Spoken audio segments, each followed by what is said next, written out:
شما دوستان تو کدوم بخش فعالیت کنیم؟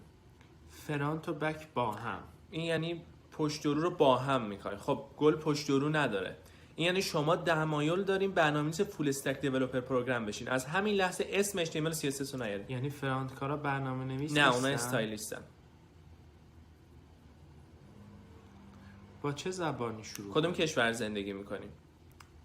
جیبوتی. لیستم رو نگاه کنم. الان مزنه بازار اونجا روی PHP و C شارپه.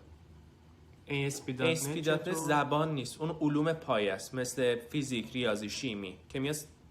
PHP چطور؟ اونم زبان نیست، تکنولوژیه، مثل انرژی هسته‌ای. حالا کدومش چی؟ بهتره؟ کدومش بهتره؟ کدومش بهتره؟ هیچ برتری ندارن. الان من بهترم یا شما؟ من اندازه گاو نمیفهمم، شما هم که اسکل نشستیم پای حرفای من. این سوالات رو از کجاتون در میارید؟ معلوم نیست. و هم بک‌اند. هر دوشون.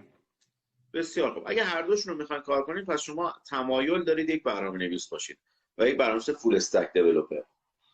من پیشنهاد نمی‌کنم که از HTML و CSS برید جلو. پیشنهاد می‌کنم از برنامه‌نویسی برید جلو. چه زبانی؟ زبان در کدام کشور هستید؟ ایرانم من. ایران. هم سی شارپ خوبه، هم PHP، دوتاشون خیلی خوبه. ASP.NET چطور؟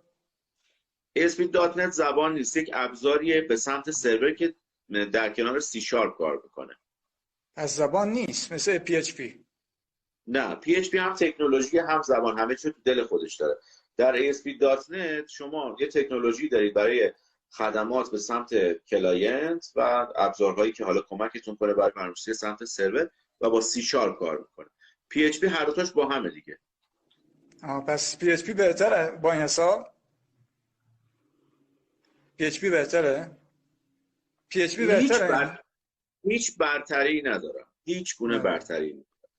الان من آدم بهتریم یا شما؟ یه سوال الکی.